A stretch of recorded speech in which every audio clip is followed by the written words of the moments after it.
jin ka. Maryam bayan da za a yi kullum kwanta a gidan nan kuma in tashi babu kuɗi a jikina. Ban gane babu kuɗi ba a gidan nan? A gidan nan ba. Oh, yauce mun kake barauniya kenan. To ka ajiye kuɗin ka a gida kan baka gani ba da ni da wa a gidan nan? Ai da ni da kai ne. Barauniya kenan kake kira na. Dama cin mutunci ne abun? Zaka auro ni ka kawo ni gidanka ka kira ni barauniya? To wallahi gidan mu zani. Ka zauna a gidan naka saboda kuɗin ka su dinga zama tare da kai. Cin da dai haka za sharrin sata kake daura min. Wallahi ba zan yadda ba gidan mu zani. Gaskiya ne wallahi. Dama duk wanda ya dauki namiji uba wallahi zai mutu maraya. Wallahi idan dai har kike dauka mun kuɗi na wallahi tallahi sai ta nuna wata rana. Allah ya kawo mu ranan. Ni kuma wallahi tun da sharrin sata kake daura mu gidan mu zani.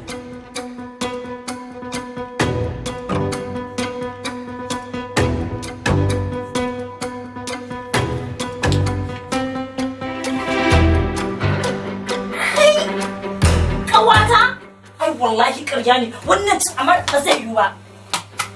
Tashi maci amana kawai. Allah ya tona asirinka. Allah ya tona asirinka. Ashe dama haka kake ban taba sanin haka kake ba sai yau. Allah ya tona asirinka waye wannan? Ina ma magana kana dariya? Waye ce ita? Yanzu cin amana naka hadda kawaye na?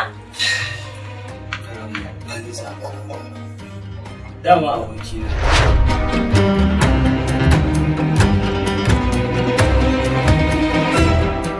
Madadin ka sa kuɗi a cikin kanda da ɗauki wata yarinyar ka saka sai zaman to kana neman yarinyar ne wallahi in ta gani ba ta ɗauke da shi.